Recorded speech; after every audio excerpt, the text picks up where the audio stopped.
আপনি যদি pharmacy C category বা ফার্মাসি টেকনিশিয়ান পরীক্ষায় উত্তীর্ণ হয়ে থাকেন, সেই ক্ষেত্রে আপনি যখন অনলাইনে আবেদন করতে যাবেন, তিনটা জিনিস দরকার হবে। যদি আপনি 47 ব্যাচের আগের হয়ে থাকেন, যদি এখন পর্যন্ত আপনার রেজিস্ট্রেশন সার্টিফিকেট না তুলে থাকেন, সেই ক্ষেত্রে তিনটা জিনিস, জাস্ট আপনার এনআইডি কার্ড, দেন আপনার যে প্রবেশপত্রটা ছিল পরীক্ষার সেটা, আর হলো আপনার এসএসসি সার্টিফিকেট। এই তিনটা ডকুমেন্ট কিন্তু আপনার লাগবে যদি আপনি 47 ব্যাচ এবং তার আগের ব্যাচের হয়ে থাকেন, ঠিক আছে?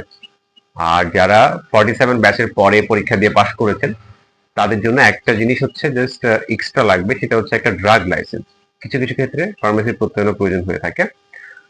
তো এই বিষয়গুলো হচ্ছে মানে যখন আপনি এই ডকুমেন্টগুলো রেডি রাখবেন, তারপর এগুলোকে দেখা যায় ফটোকপি করে সত্যায়িত করার পর স্ক্যান কপিগুলো ইউজ করতে হবে যখন আপনি আবেদন করবেন। অনেক ক্ষেত্রে অনেকেই সত্যায়ন ছাড়া আবেদন করে ফেলে, কিন্তু পরবর্তীতে এটা কিন্তু রিজেক্ট হয়ে যায়। তো এই বিষয়গুলো খেয়াল রাখতে হবে।